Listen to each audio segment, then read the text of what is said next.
entendimento, sabedoria. Salmo 2.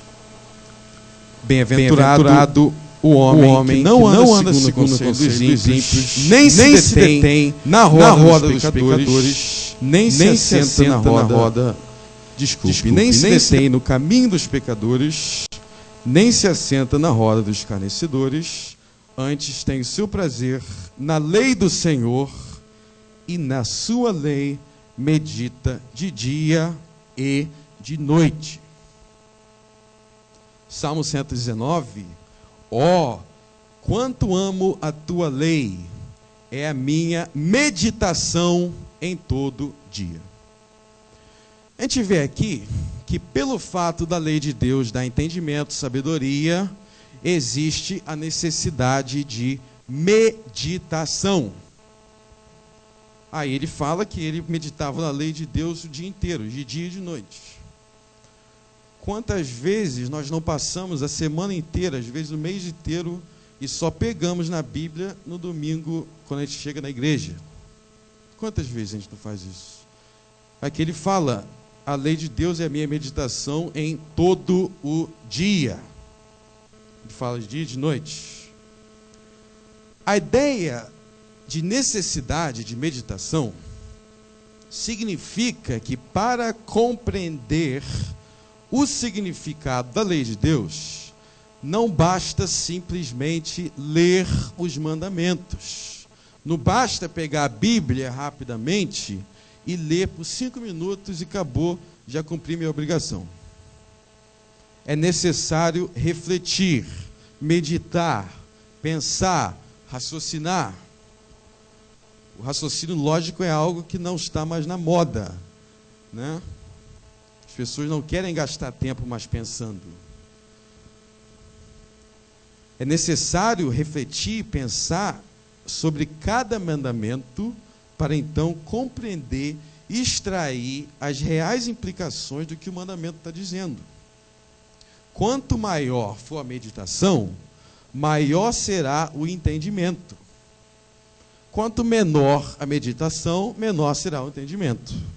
Salmo 119, versos 97 até o 99, diz o seguinte: o teu mandamento me faz mais sábio do que os meus inimigos, pois está sempre comigo.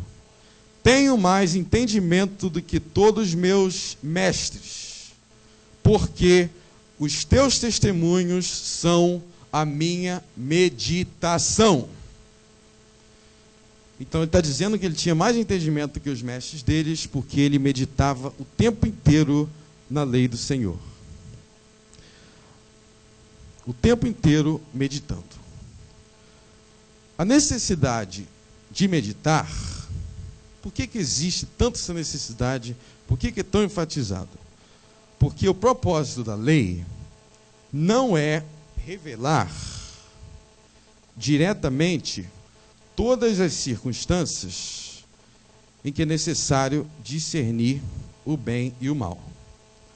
O propósito da lei não é revelar diretamente, presta atenção nessa palavra, diretamente todas as circunstâncias que precisamos saber do bem e do mal.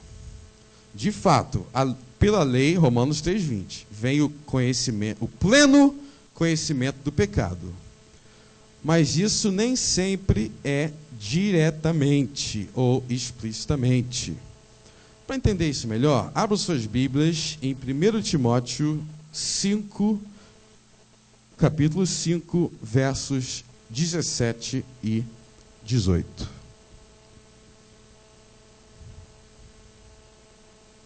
1 Timóteo, capítulo 5, versos 17 e 18.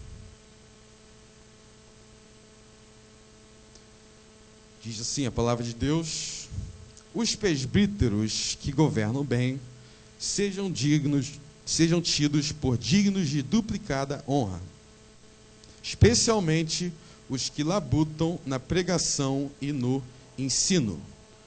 Porque diz a Escritura: não atarás a boca ao boi quando debulha, e digno é o trabalhador do seu salário. Aqui o apóstolo Paulo ensinou que os líderes da igreja têm o direito de ser economicamente sustentado pelo trabalho que exercem. Não é isso que ele diz aí? Ele diz que os líderes da igreja têm que ser economicamente sustentados. Aí ele cita 2 textos bíblicos para provar isso.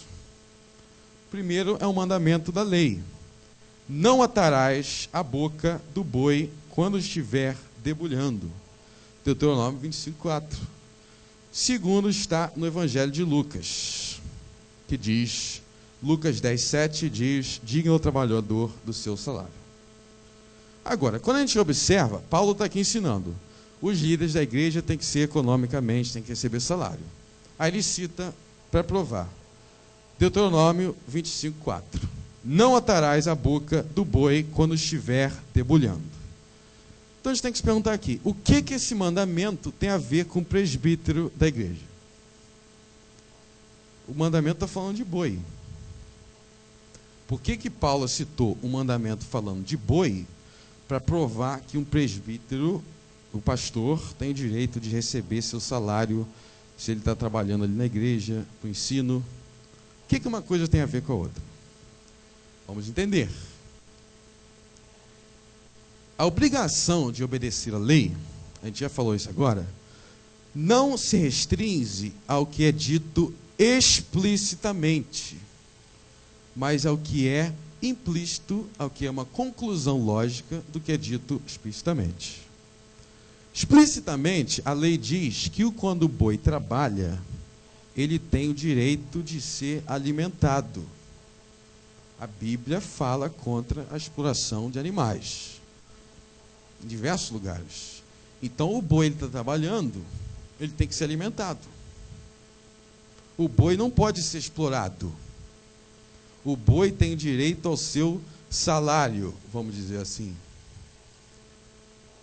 Mas os homens têm mais valor do que qualquer animal. Jesus falou, não temais, pois mais valeis vós do que todos os muitos passarinhos. Lucas 12:7. Então o ser humano vale mais do que um animal. Consequentemente, um homem tem mais direito ao seu salário do que o boi tem o direito de ser alimentado. Segue-se que o mandamento sobre não atar a boca do boi, Paulo está dizendo, vamos ler esse mandamento. O mandamento está dizendo que o boi tem que ser sustentado, não pode ser explorado. Muito mais o homem. O homem também vale mais que animal, então ele tem que ser muito mais sustentado do que o animal. Então, a gente vê aí que o mandamento que é dito sobre o boi, ele tem muito mais implicações do que uma leitura superficial vai nos permitir ver. Uma leitura superficial não vai ser capaz de aplicar a palavra de Deus em outras circunstâncias, como Paulo fez aqui. Paulo pegou um mandamento sobre sustentar o boi e fez uma comparação com o homem. Por isso que diz a meditação, a necessidade de meditar. Vamos ver isso em outro texto, Deuteronômio 22:8. Deuteronômio 22:8. Deuteronômio 22:8.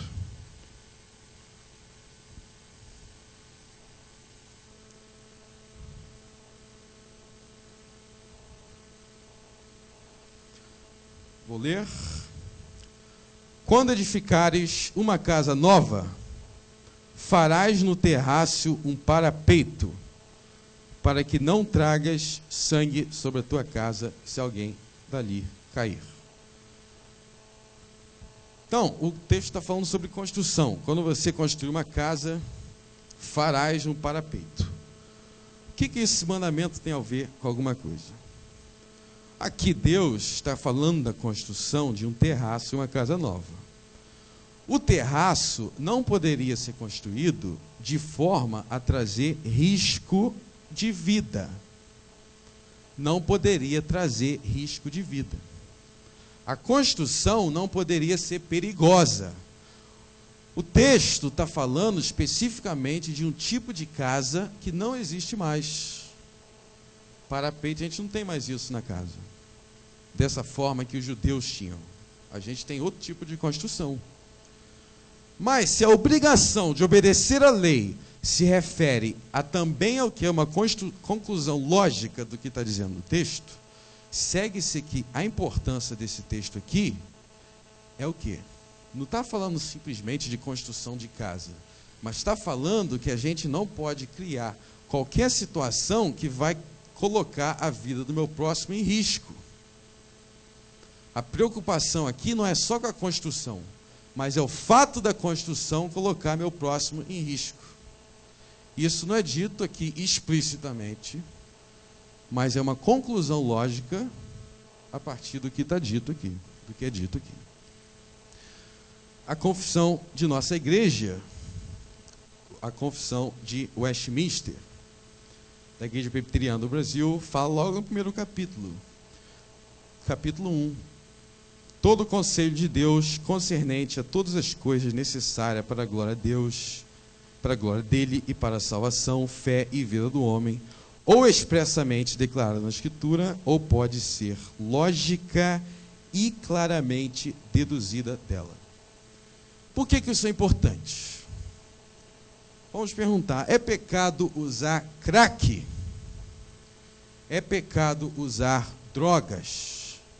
A Bíblia não fala de crack em lugar nenhum. A Bíblia não fala de drogas em lugar nenhum, correto? Então, se a Bíblia não fala, a gente poderia usar? Se a gente compreende isso aqui, que não é proibido somente o que é dito explicitamente, mas o que é uma conclusão lógica do que é dito explicitamente. Então a Bíblia fala contra vícios, a Bíblia fala contra pessoas que não têm domínio próprio, que é o que fala contra a intoxicação, bebedeira, etc. Então, sim, a Bíblia proíbe o uso de drogas, não explicitamente, mas com base nos princípios gerais que coloca como uma dedução lógica. É importante entender isso para que a gente não se torne hipócritas, porque muitos usam os mandamentos explícitos para estar constantemente transgredindo a lei de Deus, como se não tivesse. A Bíblia nunca fala de drogas, então posso usar drogas. A Bíblia nunca fala de pornografia, então posso ver pornografia. A Bíblia nunca fala disso, nunca fala disso. Pode não falar diretamente, pode não falar explicitamente, mas de uma forma ou outra a Bíblia fala sobre tudo. De uma forma ou outra a Bíblia traz diretrizes para a nossa vida em relação a tudo. Nem tudo mastigadinho, como às vezes a gente quer. Mas de uma forma ou outra vai trazer. E é por isso que nós temos que meditar na lei do Senhor. Mas se a gente não conhece nem os 10 mandamentos, como é que vai meditar em alguma coisa? Se a gente não conhece nem os detalhes dos mandamentos, como é que a gente vai extrair uma dedução lógica de algo que a gente mal conhece?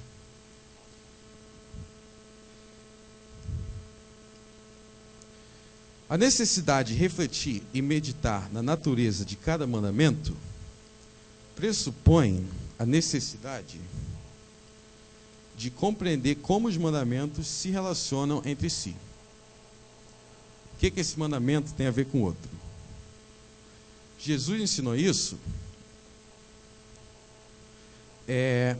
Mateus 22, abram em Mateus 22, versos 36 ao 40.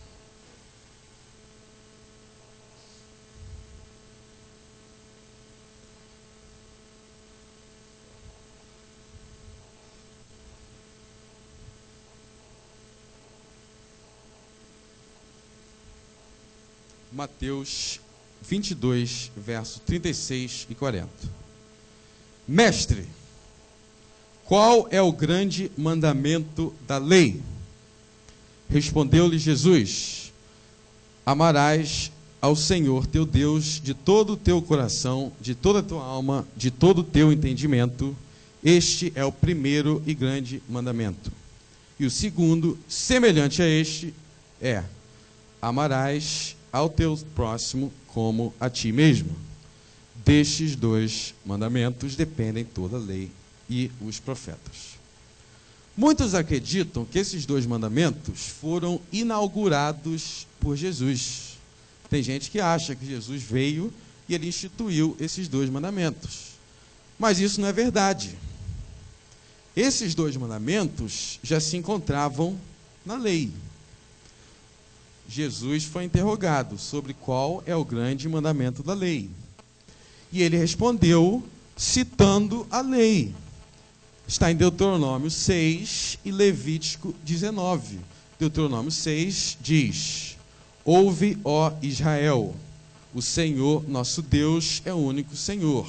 Amarás, pois, ao Senhor teu Deus de todo o coração, toda a sua alma, de todas as suas forças. Deuteronômio 6. Levítico 19 diz: Levítico 19 diz: não odiarás ao teu irmão no teu coração, não deixarás de repreender o teu próximo, e não levarás sobre ti o pecado por causa dele. Não te vingarás, nem guardarás ira contra os filhos do teu povo, mas amarás o teu próximo como a ti mesmo. Isso está em Levítico, capítulo 19, versos 17 e 18. Então, muitas vezes nós vemos pessoas falando: Jesus trouxe dois mandamentos e esses dois mandamentos destruiu com todos os outros. Isso não é verdade, porque esses dois mandamentos já existiam muito antes, já estavam em Deuteronômio 6, 4. Diferentes pessoas definem o amor de diferentes maneiras. O que a lei nos dá é uma definição divina do amor. A definição do amor não é estabelecida pelo homem. O amor não é qualquer sentimentalismo humano, baseado na nossa preferência pessoal. O verdadeiro amor é definido pela lei de Deus.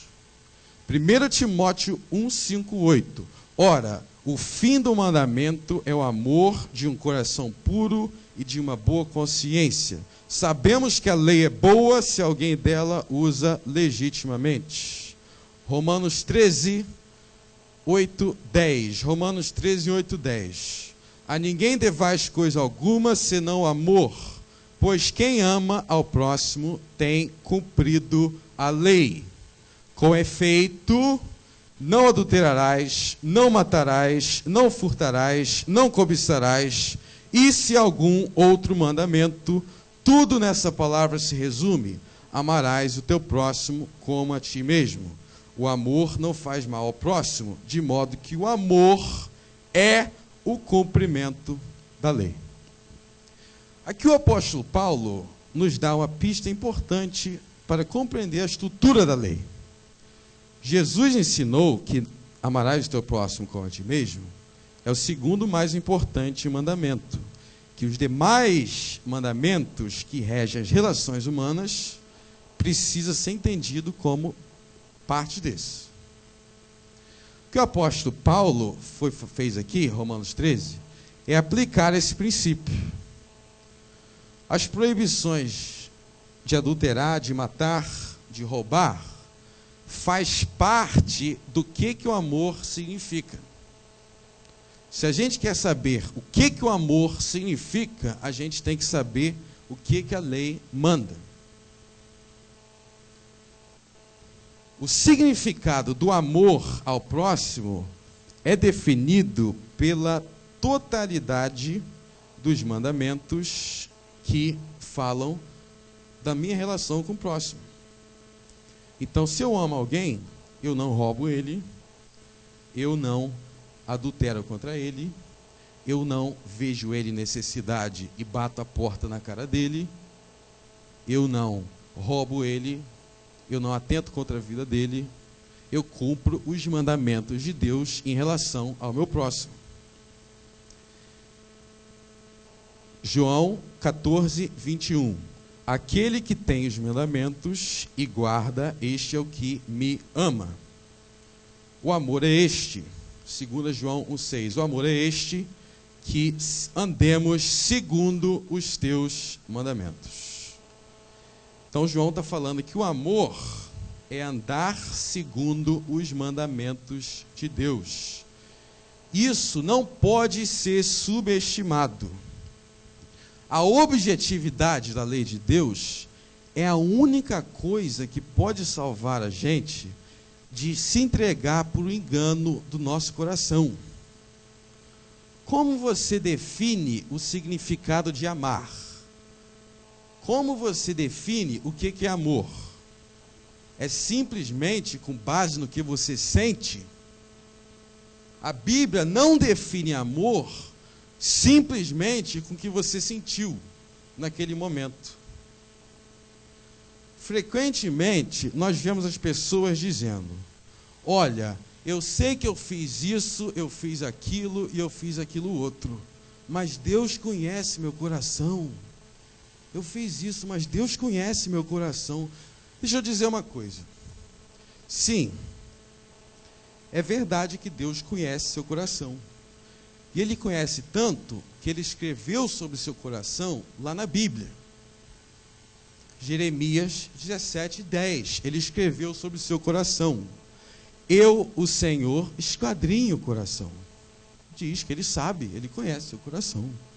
Mas a pergunta é: por que Deus conhecer meu coração seria motivo de tranquilidade para alguém?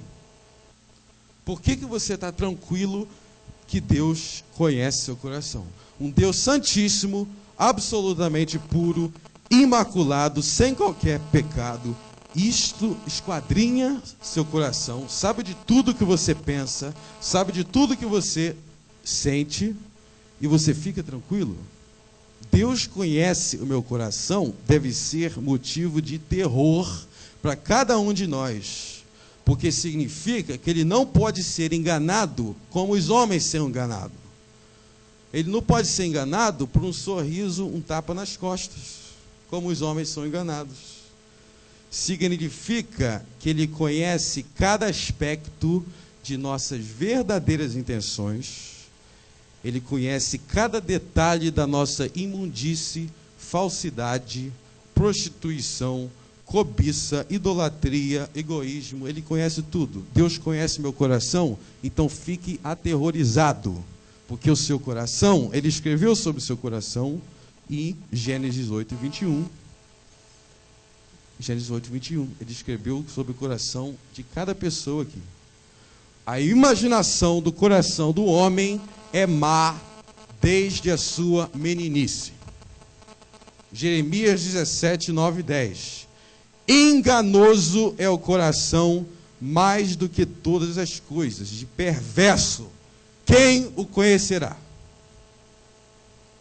Entenda, a questão não é se Deus conhece o seu coração ou não. Ele conhece o coração de todo mundo, e isso não garante que ninguém está imune. A questão é, se apesar de toda a imundície, mentira, prostituição, idolatria que tem dentro do seu coração, se apesar disso, Deus está perdoando toda a tua iniquidade, e se Ele está transformando seu coração para que ele deixe de ser tão imundo e passe a obedecer à lei do Senhor. A questão não é o que você sente no coração, o que você está sentindo. A questão é se a lei de Deus está sendo escrita no seu coração para que toda essa imundície seja tirada de lá. Ezequiel 36, 26. Tirarei da vossa carne o coração de pedra, e porei dentre vós o meu espírito, e farei que andeis nos meus estatutos, e guardarei meus juízos e observareis. O coração do homem não tem a capacidade de nada em si mesmo. O homem não tem a capacidade de qualquer bem em si mesmo. Todo bem que o homem tem não provém do próprio homem, provém de Deus. E a vontade de Deus não é determinada pelo meu coração. Meu coração em si mesmo, ele é imundo. A vontade de Deus é determinada pela lei de Deus. Um casal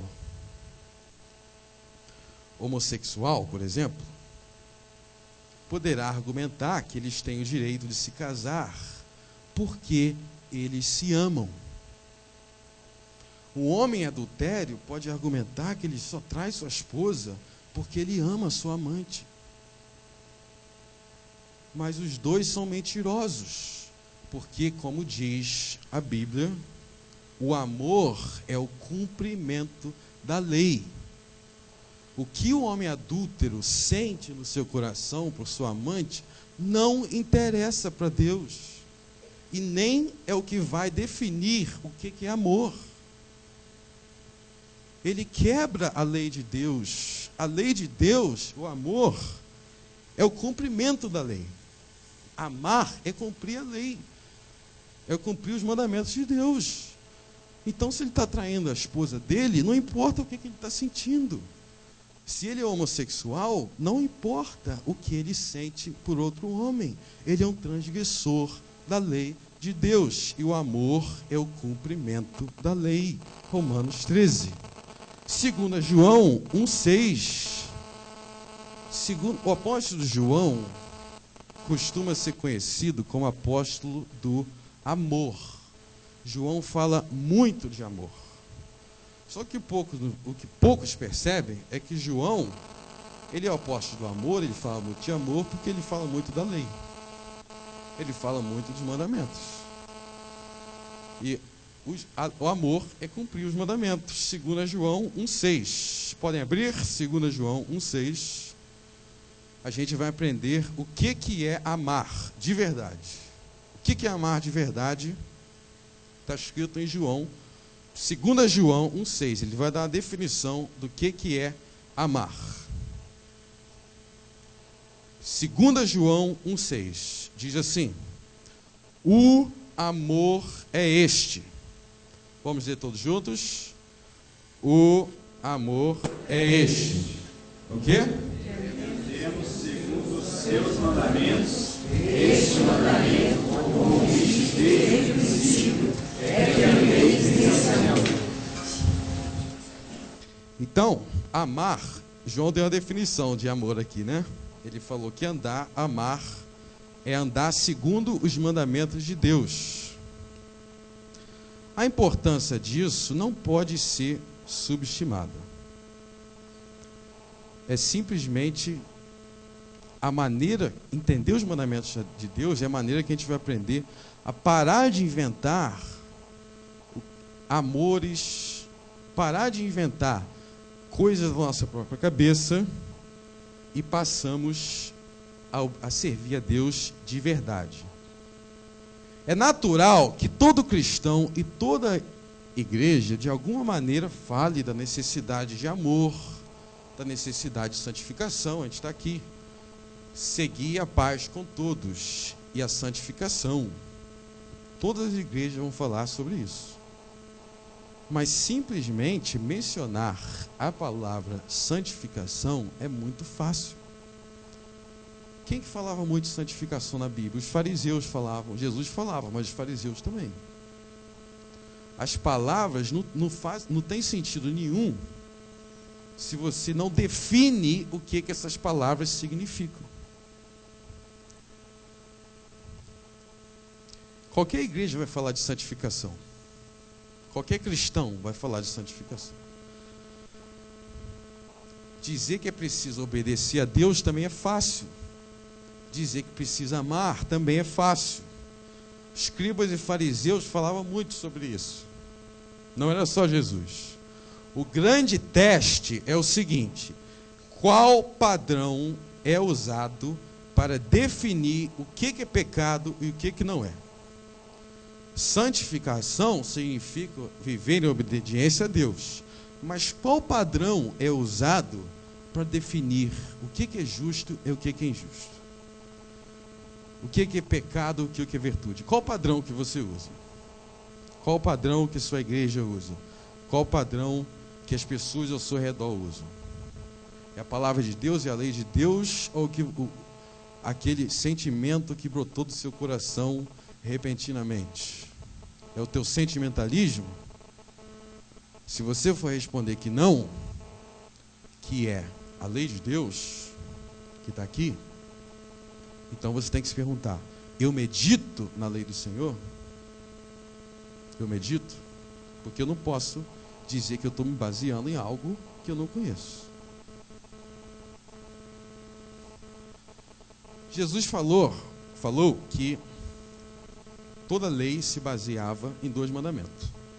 A lei inteira era uma explicação de 2 mandamentos. Amarás ao Senhor teu Deus sobre todas as coisas e amarás ao próximo como a ti mesmo. É por isso que quando a lei foi revelada a Moisés, Deus deu 2 tábuas com 10 mandamentos. A primeira tábua, eram 2. A primeira tábua explicava o amor a Deus. Não terás outros deuses diante de mim. Não farás para ti imagem de escultura, e assim diante. A primeira tábua resumia o amor ao Deus. Se eu amo a Deus, não é só porque quando eu ouvi falar do nome de Deus, eu senti bem. Se eu amo a Deus, eu não posso ter outros deuses. Se você tem outros deuses, você diz amar a Deus, você está mentindo, é mentiroso. Porque amar a Deus é explicado pelos mandamentos. Então, amar ao próximo. Segunda tábua, 2 tábuas. Primeira, amar a Deus. Segunda, amar ao próximo. No decorrer das pregações aqui, a gente vai entrar com maiores detalhes nos 10 mandamentos, mas é importante, por enquanto, você entender isso, que os 10 mandamentos se referem ao amor a Deus e ao amor ao próximo. Um dos maiores motivos, tem muitos cristãos que defendem que a lei foi anulada. Um dos maiores motivos pelos quais defendem isso é o seguinte: no Novo Testamento deixa claro que não há mais sacerdócio levítico, não há mais santuário, templo físico em Jerusalém, não tem mais sacrifício de animais, não tem mais circuncisão, nós não guardamos o 7º dia. Como pode ser isso? Se a gente não faz mais nada disso, não quer dizer que a lei foi quebrada? Que a lei foi anulada? Como podemos dizer que a lei continua a vigorar se a gente não sacrifica mais animal? Por outro lado, o Novo Testamento reafirma a obrigação de cumprir centenas de mandamentos da lei do Antigo Testamento. Não terás outros deuses diante de mim, não fareis para vós ídolos, não tomarás nome do Senhor teu Deus em vão, honra teu pai e tua mãe, não matarás, e assim por diante. Como é que a gente pode ter numa lei que mandava sacrificar animal? Por que a gente não sacrifica animal? Por que o pastor não subiu aqui em cima com um carneiro e matou para pagar por nossos pecados? Se a lei... Então a gente não faz isso. Significa que a lei foi quebrada? Pode parecer confuso, e muitos cristãos se sentem confusos com isso à primeira vista, mas na realidade é muito simples. Para entender, é preciso entender o que o Novo Testamento ensina sobre as sombras da lei. Abram, por favor, a Bíblia de vocês no livro de Levítico, capítulo 6, versos 1 ao 7.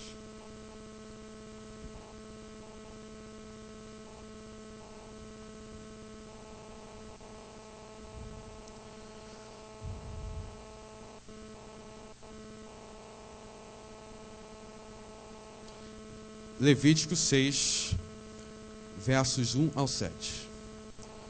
Falou mais o Senhor a Moisés, dizendo: quando alguma pessoa pecar e transgredir contra a lei do Senhor e negar ao seu próximo o que lhe deu em guarda, o que deixou em sua mão, ou o roubo, ou que reteve violentamente ao teu próximo, o que achou perdido, e negar com falso juramento, ou fizer alguma outra coisa de todas em que o homem costuma pecar, será, pois, que pecou e tornou-se culpado, e restituirá o que roubou, ou o que teve violentamente, ou o depósito que lhe foi dado em guarda, ou perdido que achou, ou tudo aquilo que sobre o que jurou falsamente, e restituirá no seu todo. E ainda sobre isso acrescentará o quinto, aquele que de quem o dará no dia de sua expiação. E a sua expiação trará ao Senhor um carneiro sem defeito do seu rebanho, conforme a tua estimação. Para expiação de culpa trará ao sacerdote, e o sacerdote fará expiação por ela diante do Senhor, e será perdoado de qualquer coisa que fez, tornando-se culpada. Esta lei contém instruções relacionadas ao 8º mandamento: não roubarás. Diversos pecados contra a propriedade alheia foram listados aqui. O 8º mandamento não fala somente contra o que costumamos chamar de roubo, se eu tomar um bem à força. Se não devolvermos um bem que nosso próximo pediu para que guardássemos, ou se achamos algo que não nos pertence, a gente sabe de quem é e não devolve, também é roubo, como mostra aqui. O ditado achado não é roubado é abominável diante de Deus. Se você sabe de quem é, você é ladrão, mesmo que você tenha achado. Além disso, a lei prescreve qual deveria ser o ritual para expiar, para perdoar o pecado de quem roubasse. Versículos 6 e 7. E a sua expiação trará ao Senhor um carneiro sem defeito do rebanho, conforme a tua estimação, para expiação de culpa trará o sacerdote. E o sacerdote fará expiação por ela diante do Senhor, e será perdoado qualquer das coisas que fez. Isso significa que quem roubar hoje tem que sacrificar um carneiro? Se dissermos que a lei não foi abolida, por que então não sacrificamos carneiros, como diz Levítico? Por outro lado, se dissermos que a lei foi abolida, não teríamos que dizer que agora podemos roubar? Se a lei foi abolida, então a gente pode roubar. Mas se a lei não foi abolida, por que a gente não sacrifica carneiro? Parece complicado, mas não é. Vamos resolver o mistério em Hebreus 10, Hebreus capítulo 10, verso 1 e depois o versos 11. Abram aí Hebreus capítulo 10, verso 1. Verso 1, depois o verso 11 ao 14. Epístola aos Hebreus, verso 1. Podemos ler juntos? Porque, juntos. Em sombra dos bens vindouros, não a imagem real das coisas, nunca jamais pode tornar perfeitos os governantes, ouviremos a sacrifícios que ano após ano, perpetuamente Deus oferece. Para aí, eu vou ler tudo porque alguns não podem acompanhar. Porque tendo a lei a sombra dos bens futuros e não a imagem exata das coisas, nunca pelos mesmos sacrifícios continuamente se oferece cada ano, pode aperfeiçoar o que a eles se achegam. Verso 11 e 14. Ora, todo sacerdote se apresenta dia após dia, ministrando e oferecendo muitas vezes os mesmos sacrifícios, que nunca podem tirar pecados.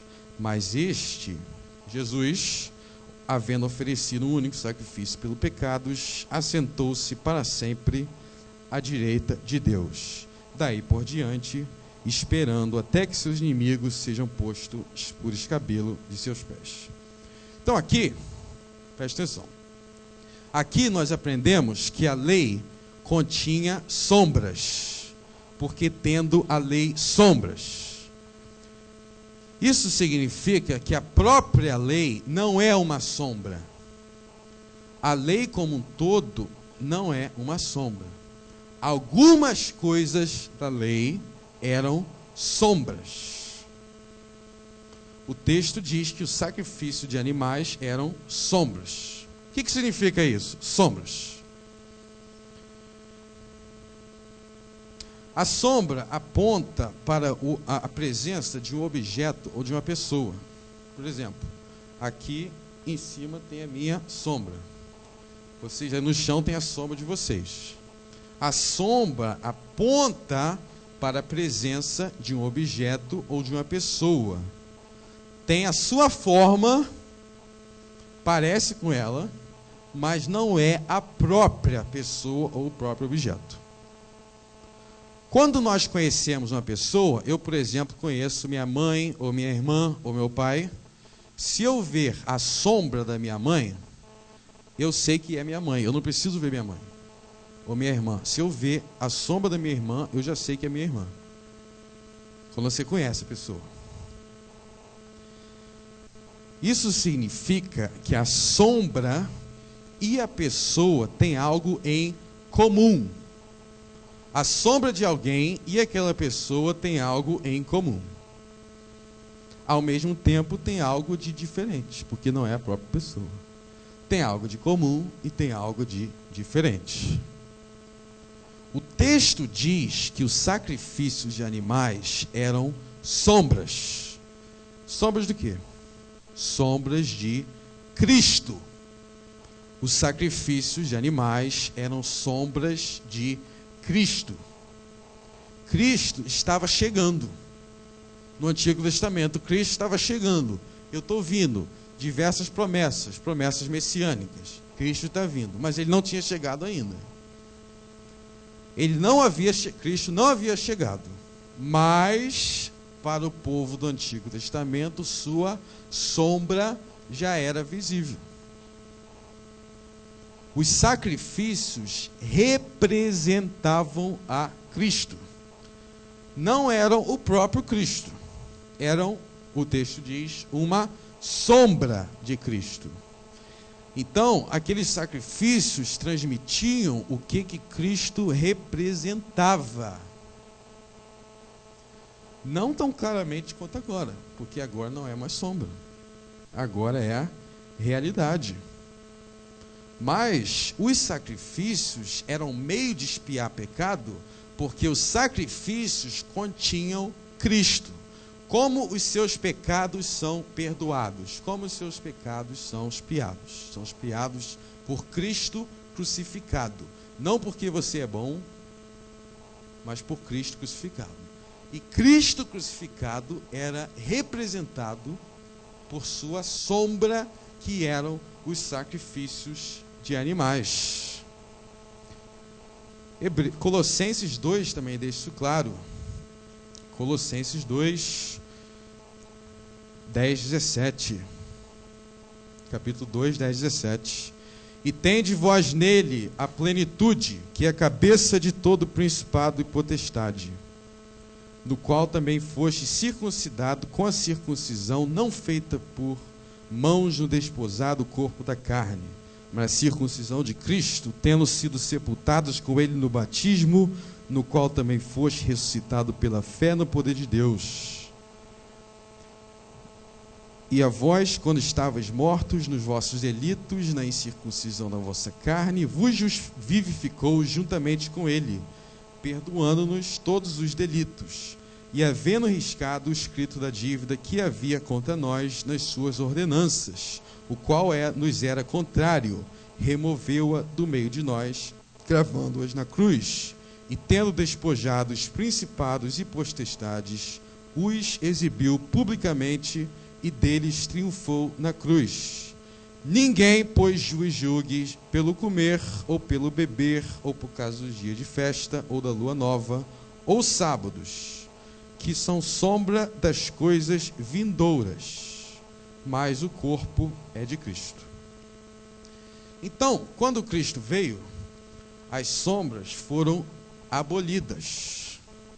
Não há mais necessidade das sombras, porque nós temos a realidade para a qual as sombras apontavam. Mas, ao mesmo tempo, se as sombras apontavam de fato para Cristo, isso significa que elas foram abolidas somente em relação à administração externa, em relação à letra, à literalidade. Mas não foram abolidas quanto à verdade que elas significavam. O rito de sacrifício de animais apontava para o sacrifício de Cristo. Apontava para a remissão de pecados. Nós continuamos a receber remissão de pecados? Continuamos. Então, o sacrifício foi abolido? O sacrifício foi abolido, mas não quanto ao que o sacrifício significava. Ele foi abolido externamente.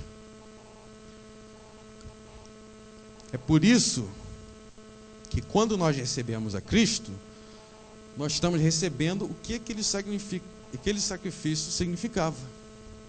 Por isso que Jesus falou: não penseis que vim destruir a lei ou os profetas. Não vim destruir, mas cumprir. Porque em verdade vos digo que até que o céu e a terra passem, de modo nenhum passará da lei um só jota ou tio. Nem um jota ou tio se passa. E o que aconteceu com os sacrifícios de animais? Se cumpriram em Cristo. Então nós continuamos tendo o que esses sacrifícios representavam. Reformador João Calvino escreveu: mas agora que a coisa em si é dada para nós, não devemos descansar por mais no tempo nas sombras. De fato, a lei não é abolida. Por isso que temos de manter agora a substância e a verdade dela. Assim, a sombra é eliminada pela vinda de nosso Senhor Jesus Cristo, mas ainda assim é confirmada em cada jota e tio.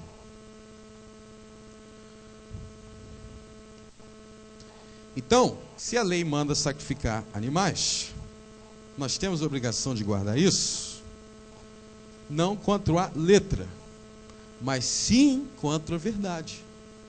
Porque o sacrifício de animais representava o perdão de pecados. E nenhuma jota ou tio da lei pode cair. Então você obtém isso, não matando o animal, mas buscando o Cordeiro de Deus, que é Jesus Cristo.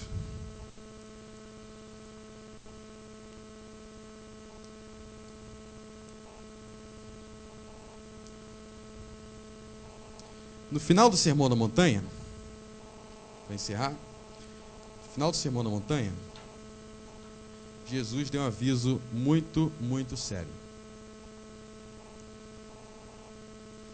Vocês podem abrir Mateus 7, 21, 23, só para encerrar.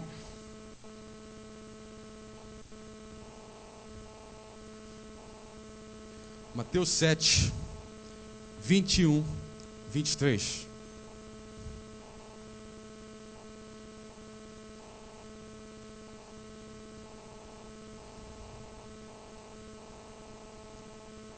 Diz assim: nem todo o que diz Senhor, Senhor, entrará no reino dos céus, mas aquele que faz a vontade de meu Pai, que está nos céus.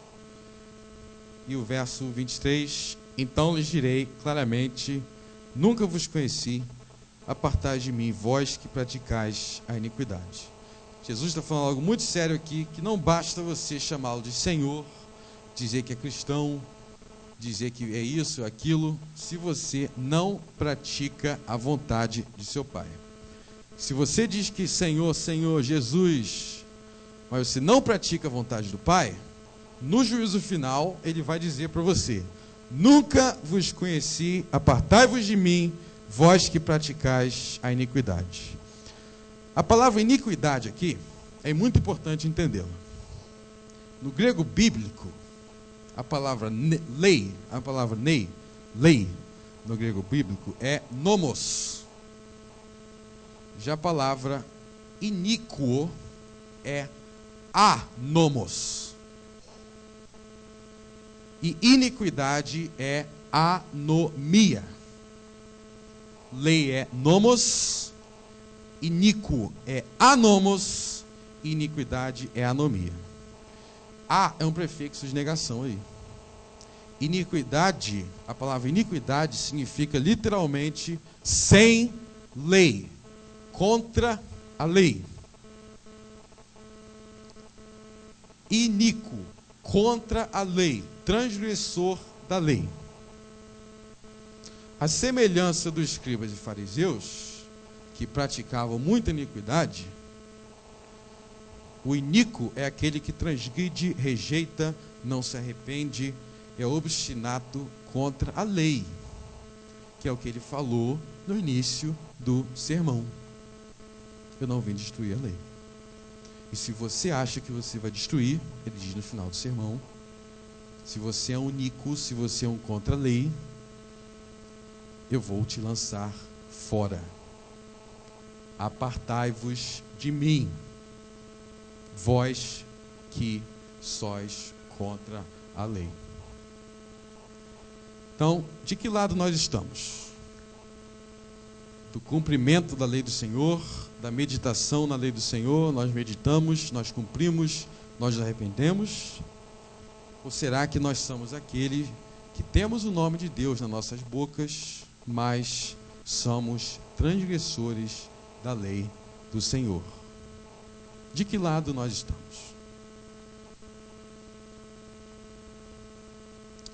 Vamos orar? Senhor, nosso Deus, nosso Pai, graças te damos, Senhor, por essa noite. Graças te damos, Senhor, porque se não fosse a tua graça, já teríamos sido consumidos, Senhor. Quantas vezes, Senhor, nós somos lentos, Senhor, quantas vezes nós não nos esforçamos para te obedecer aquilo que com tanta graça tu nos destes, a tua lei, quantas vezes nós não a desprezamos, Senhor. Ó Senhor, esteja avivando nossos corações, esteja nos dando entendimento, esteja enviando o teu Espírito, Senhor, para que não permanecemos, Senhor, para que não venhamos a permanecer nessa vida de transgressão da tua lei, Senhor, mas que possamos ser, conforme a promessa de Ezequiel 36, obedientes, Senhor, que tenhamos prazer, Senhor, em meditar na tua palavra, como diz o Salmo. Dê-nos esse prazer, Senhor, livra-nos, Senhor, do prazer por questões tão banais, Senhor. Livra-nos, Senhor, do prazer pelo mundo. Livra-nos, Senhor, dos prazeres da carne, e nos dê prazer pela tua lei. Nós te pedimos, nós choramos, em nome de Jesus Cristo. Amém.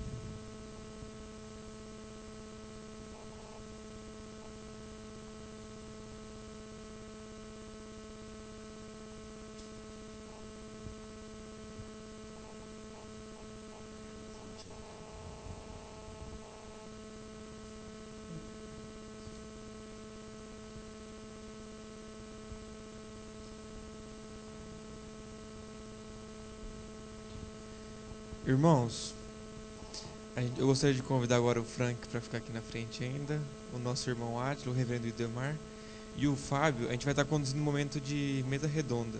Alguns congressos grandes têm 10 minutinhos, tá? Espera aqui. E vai funcionar da seguinte maneira. Se alguém tem algum questionamento, alguma dúvida, qualquer coisa que você tenha dúvida sobre o tema, sobre a lei, sobre o tema que o Frank pregou, levanta a mão, eu vou com o microfone até você e você pode fazer o questionamento. O Fábio vai estar conduzindo esse momento, tá? Fique bem à vontade, assim, é uma coisa bem descontraída aqui, tá? Pessoal, boa noite. Vamos só levantar um pouquinho aí, porque tem muita gente com cara de sono aí, pra gente dar início a essa mesa redonda aí. Todo mundo em pé aí. Ó, tu vai colocar a mão...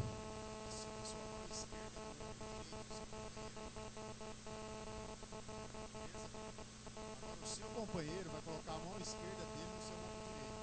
A mão esquerda no ombro direito. A mão esquerda no ombro direito dele.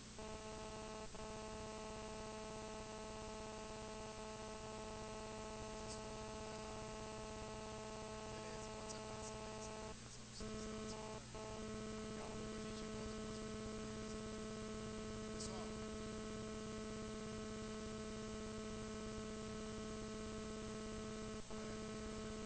Vamos lá então. Quem tem alguma primeira pergunta a ser feita aí? Gostaria de fazer uma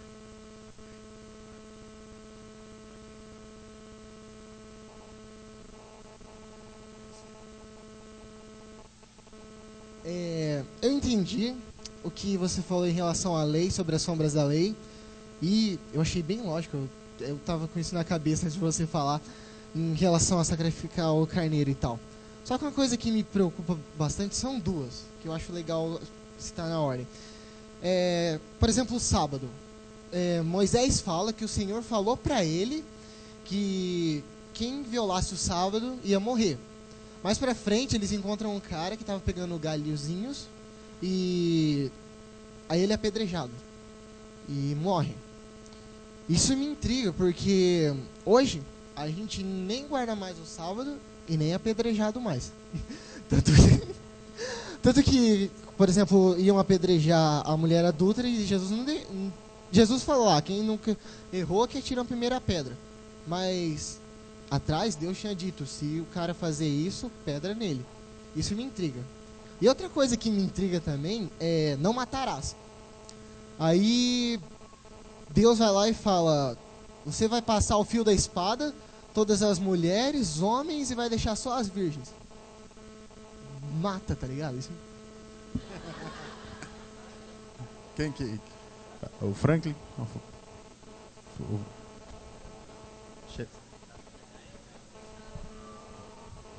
Se vocês também quiserem vir só um pouquinho mais para cá, pastor, eu acho que fica...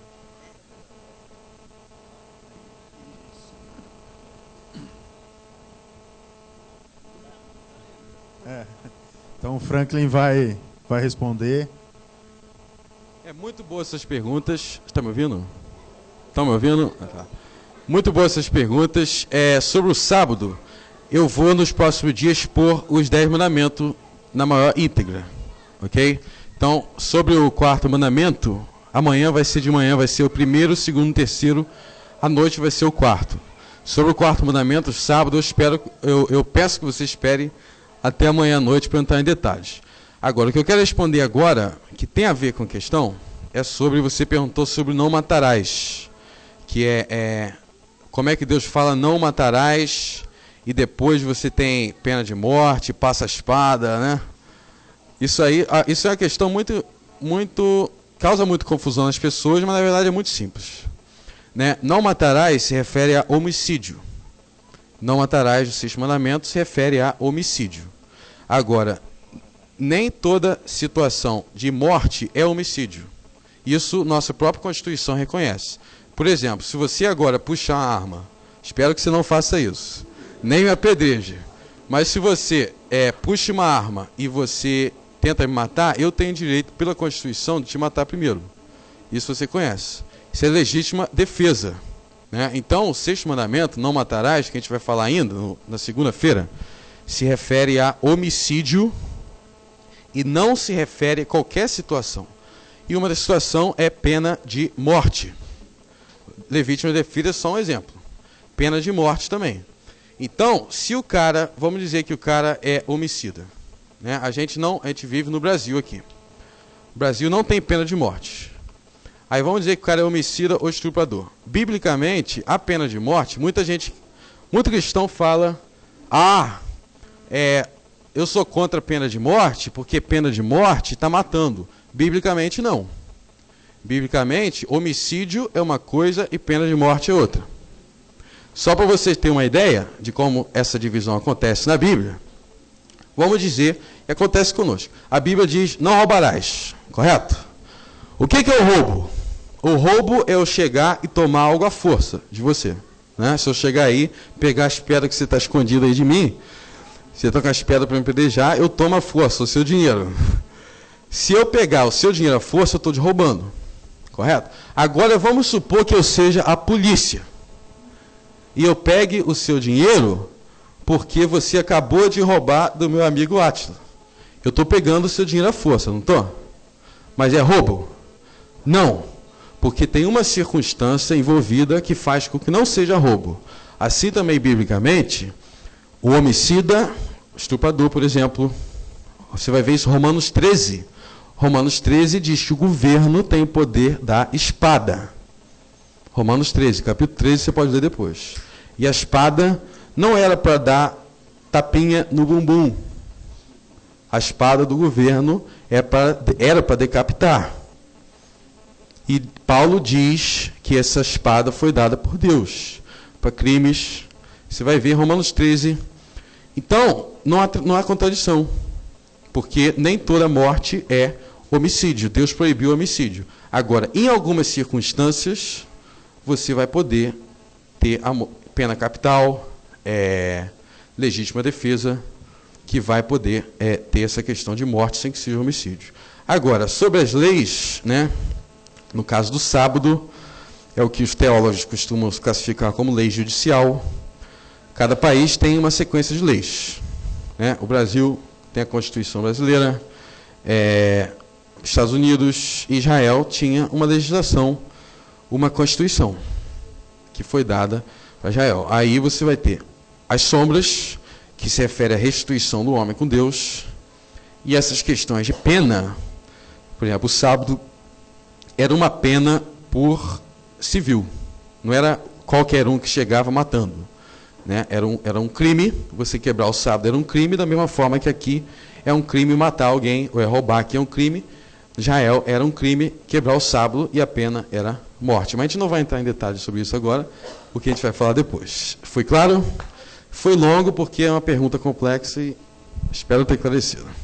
Eu queria só dar uma contribuição aqui.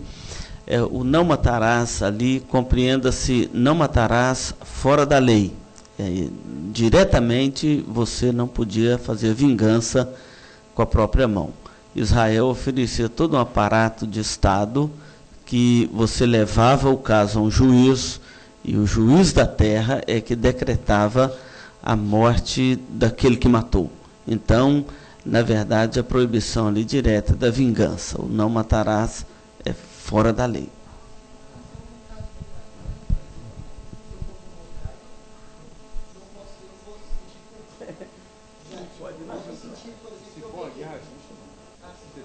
Porque você é um braço do Estado para cumprir a lei.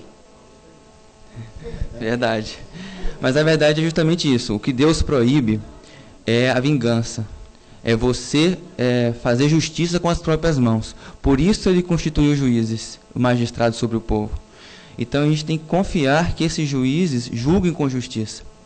Por isso que muitos teólogos e muita gente no passado defendia e defende ainda que o parâmetro verdadeiro de justiça, como é a lei, que o Estado tivesse em conta o Evangelho para basear suas leis, para que julgasse realmente com justiça. Então a gente tem que ter em mente isso. Existia até no Antigo Testamento a cidade de refúgio. Se alguém matasse por engano, ele fugiria para essa cidade de refúgio até que houvesse o julgamento e ele fosse punido. Por quê? Justamente para que o cara, com raiva, não fizesse justiça com as próprias mãos. Era Deus protegendo aquele cara de um possível pecado, que seria o não matarás. Acho que ficou claro aí para você, né? Aí o sábado, depois, o Frank vai trabalhar isso, que é bem polêmico e tem muito assunto. Até fazer uma colocação nisso, por exemplo, um policial em exercício ou um delegado em exercício, e numa eventualidade ele acaba atingindo alguém, ele está no exercício da sua atividade.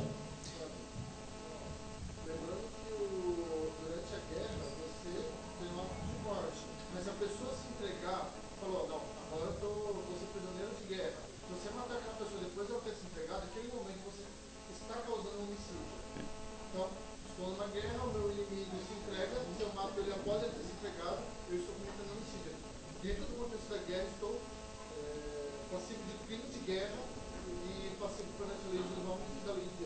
Verdade. Existe toda uma legislação de guerra, para quem não conhece. Até as guerras existem normativas e leis que colocam o conflito dentro de um parâmetro. Por exemplo, não se pode atirar em quem está portando a cruz vermelha, né? Que é o pessoal da saúde. Graças a Deus eu carrego uma no meu uniforme.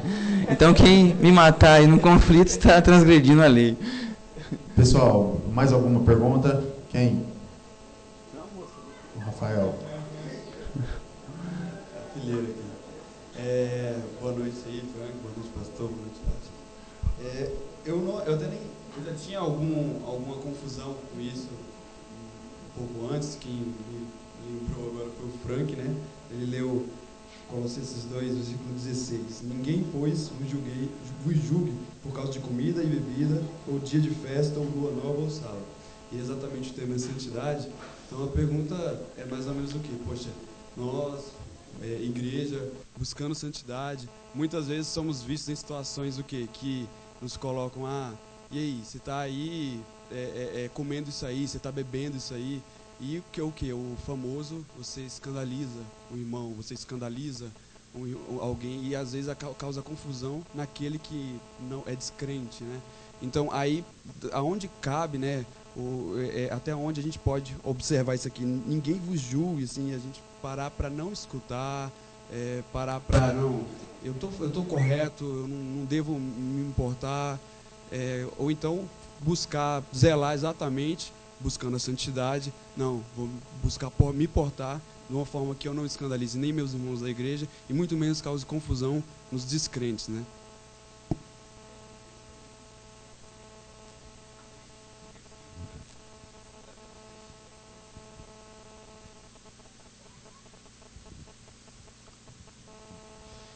O texto aí em questão está falando de mandamento específico do Antigo Testamento que nós não temos obrigação de guardar. Mandamentos específicos, mas por que esses mandamentos específicos não temos obrigação de guardar? Porque eles somos de Cristo. Aí ele fala beber, comer, dias específicos. O beber e o comer eram as carnes que consideraram, tinha dois tipos de carne, limpa ou imunda, né? Não tinha nada a ver com sujeira física. Mas essas carnes tinham simbolismo, assim como o sacrifício de animais tinha um simbolismo, esse tipo de alimentação tinha um simbolismo.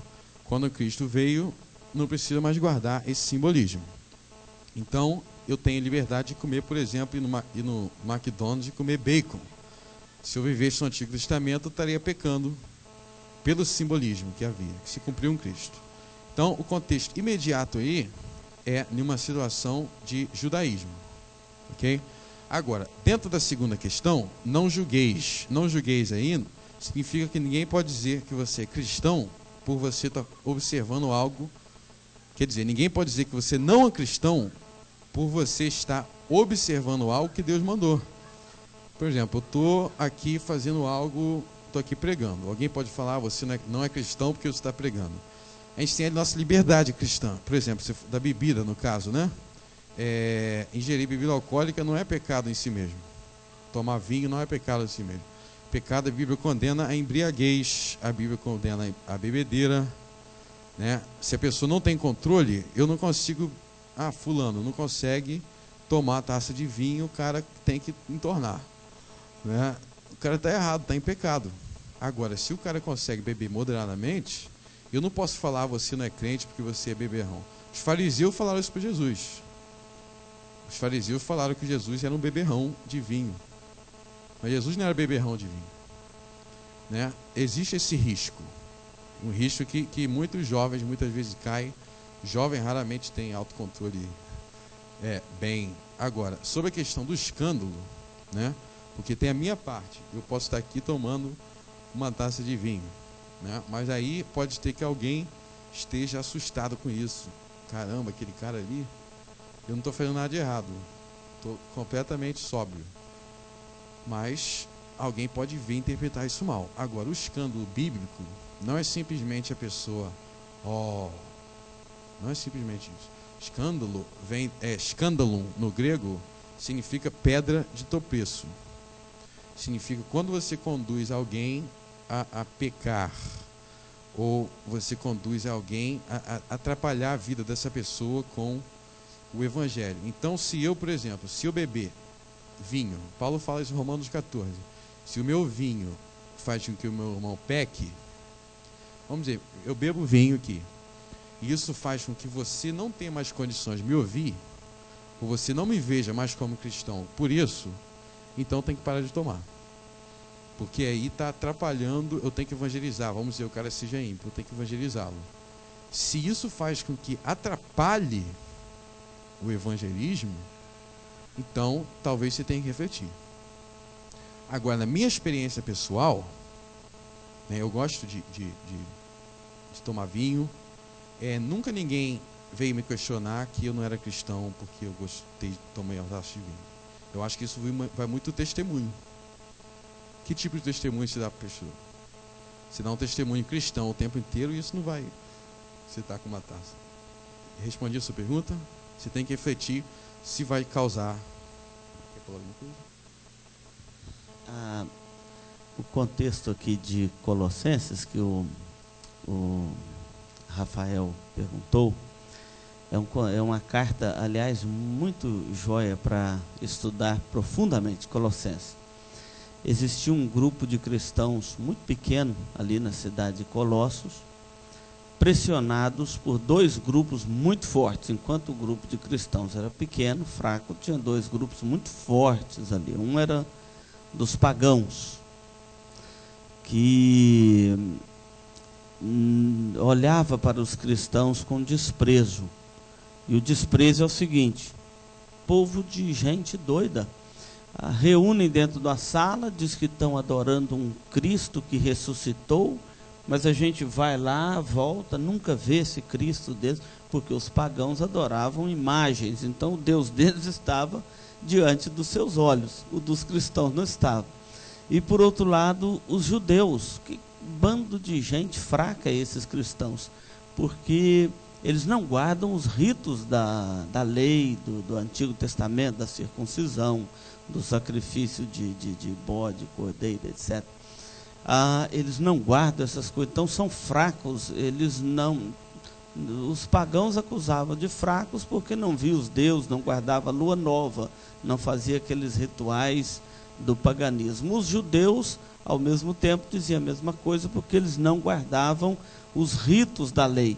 Então, que bando de gente fraca. Então ele escreve esta carta, Paulo, de Roma, enquanto orava pela igreja com Epáfras, ele escreve para dizer o seguinte para a igreja: olha, vocês não têm pastor, vocês não têm uma Bíblia, não têm um templo, vocês não têm o rito do Antigo Testamento, você não tem os ritos do paganismo, mas vocês têm Cristo. Quem tem Cristo tem tudo, quem não tem Cristo não tem absolutamente nada. Nesse contexto, ninguém vos julgue por causa destas coisas relacionado àqueles ritos que eram comuns, e nesses ritos. Agora, quanto a essas questões de bebida, comida, a Bíblia não proíbe você almoçar e jantar, mas diz que a glutonaria é pecado. Não é isso?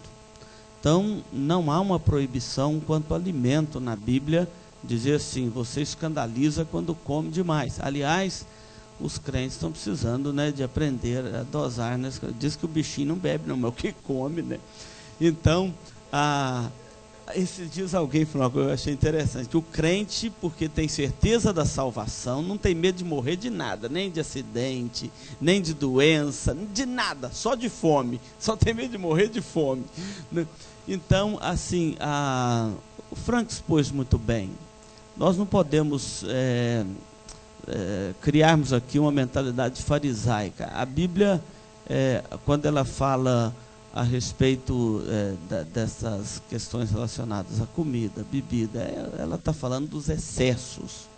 O grande problema no nosso contexto do país é que crente não bebe, não mata, não fuma.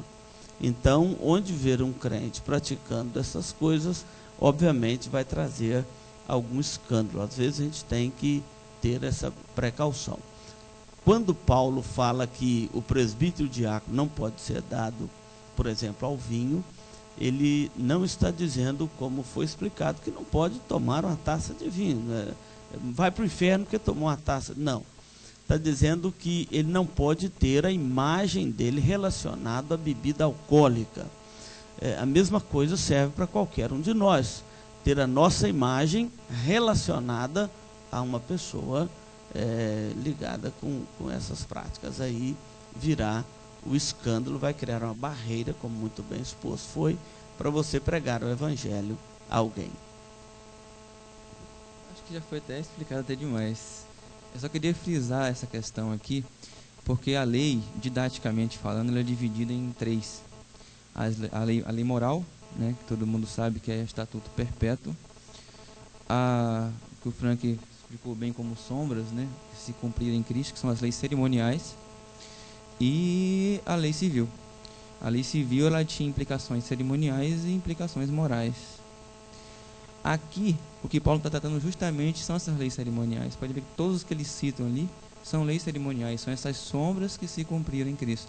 Por isso que o cristão não tinha mais a obrigação de guardar, e por isso que ninguém o julgue por isso. É o contrário de alguém, por exemplo, querer quebrar uma lei moral. A gente pode julgar um cristão e falar, ó, você não pode adulterar, porque ele está quebrando um princípio moral. Mas eu não posso julgar um cara porque ele não come carne de porco, por exemplo. Mas se ele matar, se ele adulterar, se ele cobiçar, se ele...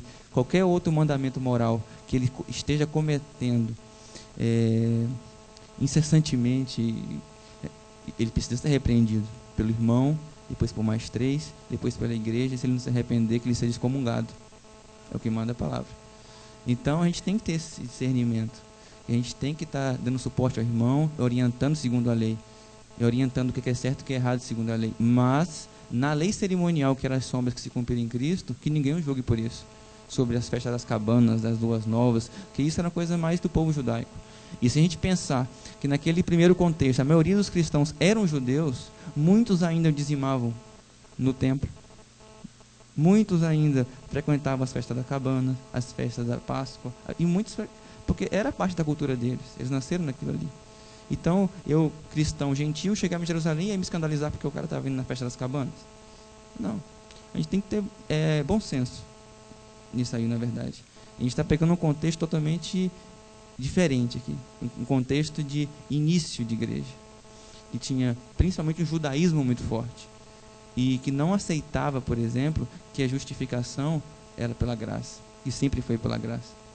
Então, por isso que Paulo frisa bem, que ninguém os julgue, principalmente por causa das leis cerimoniais que eles estavam tratando ali. E o judeu era mestre em implicar com todo mundo por causa das cerimônias, porque eles achavam mais importante, porque sem as cerimônias eles não seriam salvos, segundo. Então, é basicamente isso.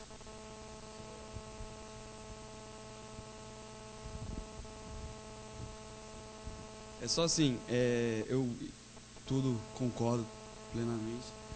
Mas assim, eu acredito, eu tenho certeza que os três assim, têm mais experiência do que eu. Então vocês já devem ter passado por episódios que pessoas na igreja, por exemplo, como eu até citei, o Frank comentou, não discordam de um certo fato, como beber ou outras coisas mais. Inclusive, eu não tenho certeza, acho que a congregação cristã não come carne de porco. Tem algumas pessoas dessa... Oi? Adventista, certo. Mas tem algumas congregações que estão assim. Aí, eles colocam esse tipo de coisa, começam... E eu queria mudando um pouco o cenário também. Aí, por exemplo, a gente às vezes vê um presbiteriano, cara. Se chega alguém lá na frente, levanta a mão, fecha os olhos, dá um pulo, o pessoal já fica escandalizado lá atrás. Então, tem coisas que... são essas os questionamentos que eu acabo fazendo. E aí, a gente deve se portar como? A gente vai lá, pega a Bíblia, camarada, você também não precisa se ficar assim atônito por causa de um negócio desse. Ou a gente aponta, ou a gente vai estar sendo tropeço para ele. Aí ele pode causar um debate, uma polêmica, o camarada fica triste com você. Aí são essas as coisas assim. Da mesma forma que tem gente que não entende o fato da bebida e acabamos podendo ser tropeço para ele nesse fato da gente querer forçar ele o entendimento de uma coisa, forçar o entendimento em relação a outras coisas também. E é mais ou menos essa a minha real dúvida aqui. vão responder a colocação dele? Tá. Pessoal, mais alguma pergunta? Alguém gostaria de perguntar? Não mais? Quem? Só um pouquinho.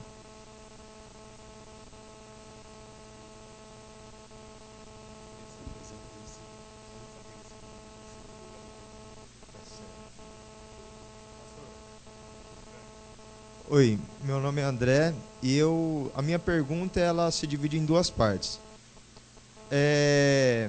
O senhor, na sua pregação, o senhor tinha feito uma divisão a respeito das leis cerimoniais e as leis morais, que assim, o senhor tinha falado a respeito dos sacrifícios, que a gente não faz mais hoje, e se fosse abolido a lei moral também, a gente poderia roubar. Então,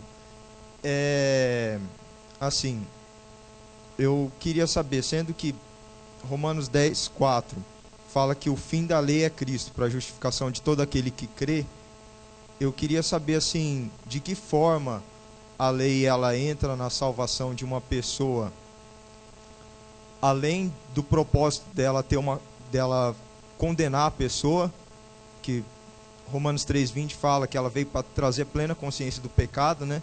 Além dela simplesmente condenar. E a segunda parte da pergunta é por que, sendo já para uma orientação para gentios, por que Tiago falou que os gentios deveriam se abster de carne de animais sufocados e de sangue? Isso não seria mais uma lei cerimonial? Por que Tiago permaneceu orientando isso aos gentios?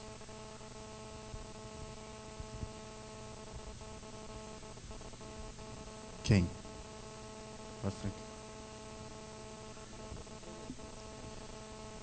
Seu nome é? Guilherme. André. É parecido. Sushi. Cru. Olha só, você perguntou sobre Romanos 10, né? O fim da lei é Cristo. Fim aí significa objetivo, propósito. O propósito da lei é Cristo. A lei sem Cristo não significa absolutamente nada. O propósito da lei é Cristo. O fim aí não é terminou, acabou. O fim aí é no mesmo sentido da primeira pergunta do Catecismo Maior de Westminster. Você, como presbiteriano, conhece? Não conhece? Não conhece?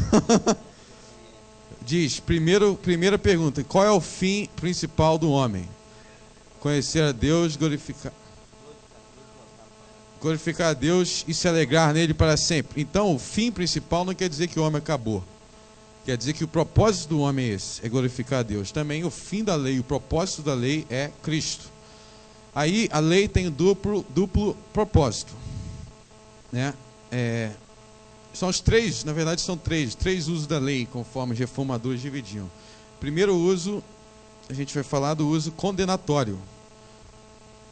Porque a lei é a revelação da perfeita justiça de Deus. Agora eu não sou justo, perfeitamente. Nós temos pecado. E a lei é a revelação da plena justiça de Deus, como diz Romanos 3. Então eu sou condenado pela lei. A lei me condena porque revela o meu pecado. Agora, eu sou condenado em Cristo. Vamos dizer assim, eu estou em Cristo. Então, apesar da lei me condenar, Cristo recebeu a condenação, a maldição da lei em meu lugar. Cristo foi amaldiçoado no meu lugar, na cruz. O meu pecado, a minha transgressão à lei foi aplicada nele. A ira de Deus por transgredir a lei foi aplicada nele e a justiça dele foi aplicada em mim. Então eu não sou condenado pela lei. Esse é o propósito da lei, me levar a perceber que eu sou pecador. Eu leio lá, não adulterarás.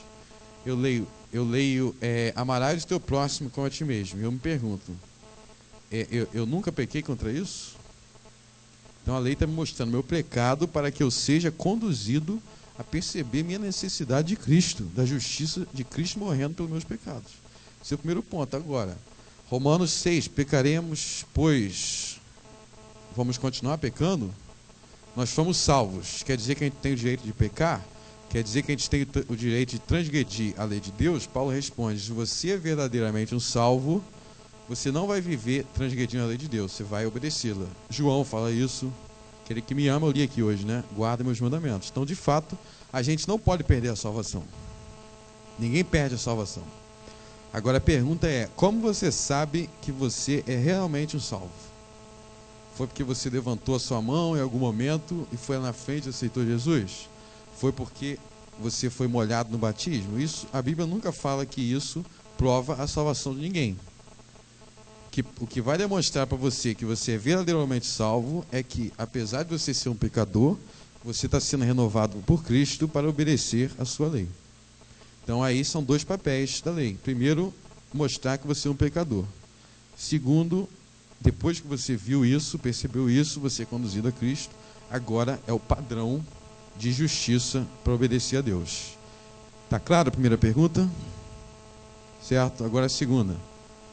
No caso do Tiago, você perguntou das leis... Animais sufocados, né? Concílio de Jerusalém. Né? O Concílio de Jerusalém, que é Atos 15, eu creio que isso se refere a Atos 15. Depois de Paulo, Tiago faz referência a isso, Atos 21. O que aconteceu ali é que estava tendo a polêmica. Os judeus do primeiro século, inclusive os judeus que se diziam cristãos, eram profundamente racistas. Eles achavam que a salvação era somente para os judeus, só para o povo judeu. Isso foi a polêmica que surgiu. Primeiro eles ficaram com raiva de Pedro, porque Pedro batizou um cara que ele era romano. Não pode batizar romano não pode ser salvo. Romano é nosso inimigo, só quem pode ser salvo é judeu. Esse é o problema número 1. Então o debate era o seguinte: pode o gentio ser salvo? Se eles são salvos, eles são obrigados a guardar aquelas coisas que se referem aos judeus, que marcam o judeu como judeu, as sombras. E aí Paulo, Tiago, as questões da resolução do Concílio de Jerusalém, que você se refere, né? Não são regras, todas as leis de Deus, são coisas especificamente do culto.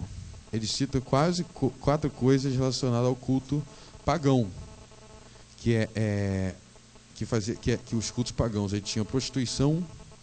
Era muita prostituição nos templos. Você vai ver isso no templo de Baco, você vai ver isso no templo de... A palavra lésbica que a gente tem no português vem da ilha grega chamada Lesbos, que era onde tinha o templo pagão, que ia mulheres lá para adorar a deusa lá, tinha relações. Por isso que ele cita relações sexuais ilícitas. Aí ele fala de idolatria, sufocado por sangue, são coisas relacionadas ao culto. Para resumir ali, ele está dizendo, você pode ser gentil. Só que o gentil, ele era o quê? Ele era pagão. Ele está falando, você pode ser um gentil, você pode ser um romano, um grego, você não precisa virar judeu. Mas sendo essas coisas, você não pode participar do culto que é o culto pagão. Aí são as coisas que aconteciam nesse culto. Não é uma instituição de uma lei cerimonial. São coisas relacionadas ao culto pagão, que envolvia esse tipo de coisas. Ficou claro?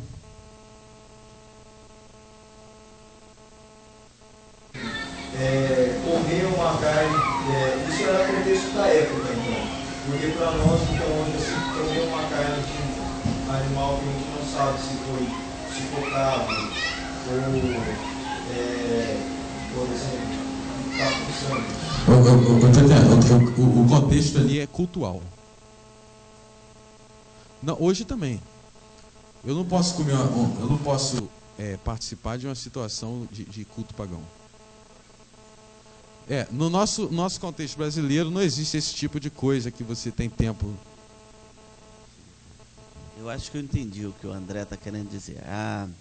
É sobre comer ou não comer um animal que foi morto de forma sufocada e o sangue não escorreu dele. É isso, André? Nos cultos pagãos, a forma de matar o animal já era uma forma de culto, né? Nós não temos esse tipo de relação hoje com eu vou comprar uma carne, não vou perguntar, esse animal foi morto assim, sufocado. Os muçulmanos estão comprando carne do Brasil e eles vêm agentes do governo para dentro dos nossos matadouros aqui no Mato Grosso do Sul para ver se os animais estão sendo mortos dentro dos ritos religiosos deles. Senão eles não podem levar essa carne para os irmãos deles comerem lá. Então nós compramos uma carne aí no açougue, não vamos lá saber o jeito que o animal foi morto, porque se isto foi morto como uma forma de sacrifício relacionado ao paganismo, foi oferecido lá a Iemanjá, a Aparecida, não sei mais. Então é um contexto que, se eu tenho conhecimento disto, eu vou evitar. Agora, Paulo chega a mandar comprar a carne no mercado sem perguntar a forma como foi morto, por questão de consciência, né? Então não há nada que nos impede de alimentar, comer uma carne, ainda que o animal tenha sido morto de forma sufocada. O que não podemos é relacionar isso com cultos, a oferecer como forma de algum sacrifício, alguma divindade. Nós vamos evitar de comer por causa da consciência dos outros, porque para nós a palavra de Deus diz que não há nenhum impedimento nisso. O Daniel fez uma colocação bem pertinente. Hoje, nos frigoríficos brasileiros que exportam para o mundo islâmico, eles trabalham, sempre tem alguém ali acompanhando o abate, certo? E mesmo em algumas situações, esse abate ele é feito de uma forma a consagrar essa carne ao Deus deles. Para nós, como que fica essa situação para nós brasileiros e podemos até nos alimentar de uma carne dessa? Seria isso, né?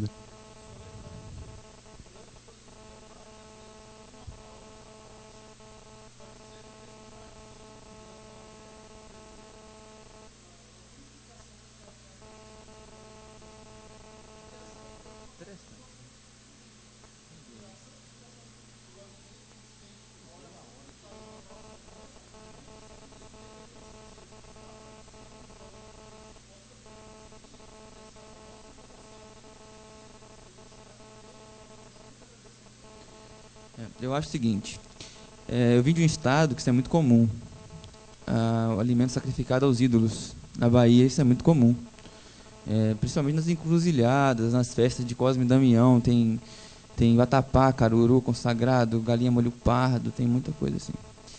E eu tenho vários fatos cômicos depois para te contar offline aqui sobre isso. Mas é a questão, cara, você não deve comer carne consagrada a ídolos. Se você sabe que foi. Não deve. Até por questão de consciência mesmo. Não deve. Eu acho que você sabe que aquele alimento foi consagrado ao demônio, para que você vai participar de um banquete de demônios? Agora, se você recebe um alimento que você não sabe de onde veio, e você, lógico, agradece a Deus por aquele alimento em gratidão, como nós cristãos fazemos, o que aquilo vai te fazer mal? Nenhum. Deus jamais vai deixar acontecer algum tipo de coisa com você por causa disso.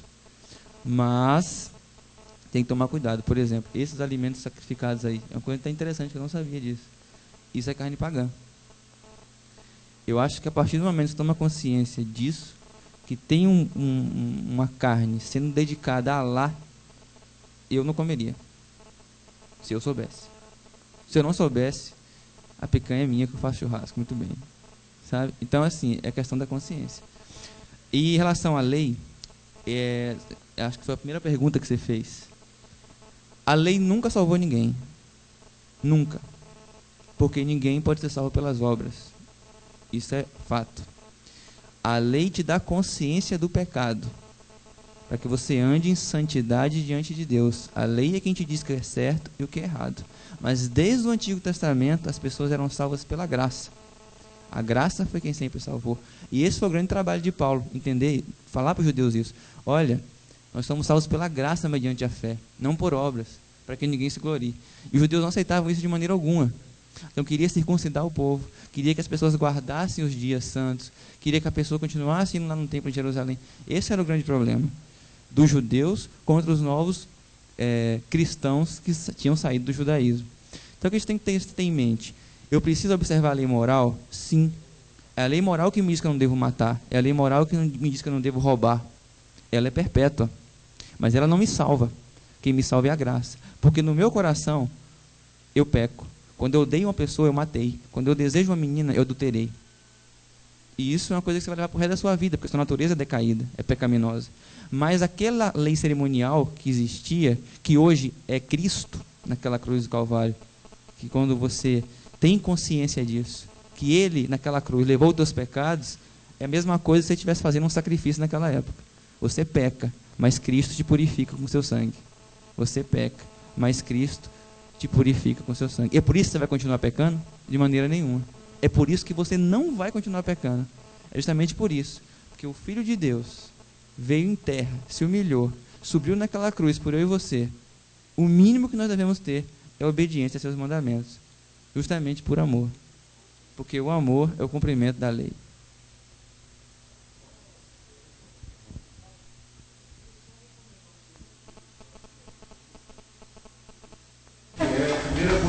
Só recomendar o texto, tá? Não é, 1 Coríntios capítulo 8, tem umas recomendações. O capítulo de assuntos sacrifício. 8, 9. O capítulo 10, do 23 ao 33, ele é bem específico. Leitura de hoje à noite, hein, antes de dormir. Tarefa de casa. 1 Coríntios 8 e 1 Coríntios 10, 23. Pessoal, vamos agradecer os nossos participantes aí, que bonitinho. Pessoal, então agora eu gostaria de convidar os Rafetes aqui, ó, o Rafael Matos e o Rafael Chu aqui.